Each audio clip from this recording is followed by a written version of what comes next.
யோசேப்பு வாழ்க்கையில அந்த மேன்மை வருவதற்கு காரணம் முதலாவது நேர்மையாய் இருந்தான். முதலாவது என்ன? அவன் வாழ்க்கையில நேர்மை இருந்துச்சு. என்னென்ன, போத்திபார் அந்த வீட்டுல ஒரு சின்ன ஒரு எஜமானுடைய வீட்டுல வேலை செய்யறான், எகிப்து தேசத்துல அடிமையா போயிட்டு. அப்ப அவனுக்கு நல்ல சாப்பாடு உடைகள் எல்லாம் அவனுக்கு கொடுக்குது. அந்த எஜமா இவன் செய்யற வேலையெல்லாம் காரிய சித்தி உள்ளவனா இருக்கான், எல்லாம் வெற்றியா முடியுதுன்னு பார்த்து யோசேப்புக்கு எல்லாவற்றையும் அவன் கையில கொடுத்து, என் வீட்டை நீ விசாரி. இப்ப எதுக்கு அதிகாரியா இருக்கிறான்? ஒரு பணக்கார வீட்டுக்கு அதிகாரியா இருக்கிறான். இப்ப எல்லாம் இவன் தான் பாத்துக்கிறான். அப்படி ஒரு வாழ்க்கை அவனுக்கு கிடைச்சது.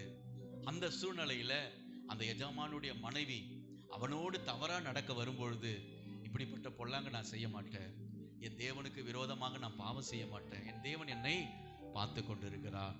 அப்ப அவனுக்குள்ள இருந்த நேர்மை, அதனாலதான் மேன்மையான வாழ்க்கையை கர்த்தர் கொடுத்தார். நேர்மையா இருந்தான் பாருங்க. என் எஜமானுக்கு நான் துரோகம் பண்ண மாட்டேன், அதே போல என் தேவனுக்கும் நானே துரோகம் பண்ண முடியாது. அதனால அவனுக்கு பிரச்சனை வந்தது.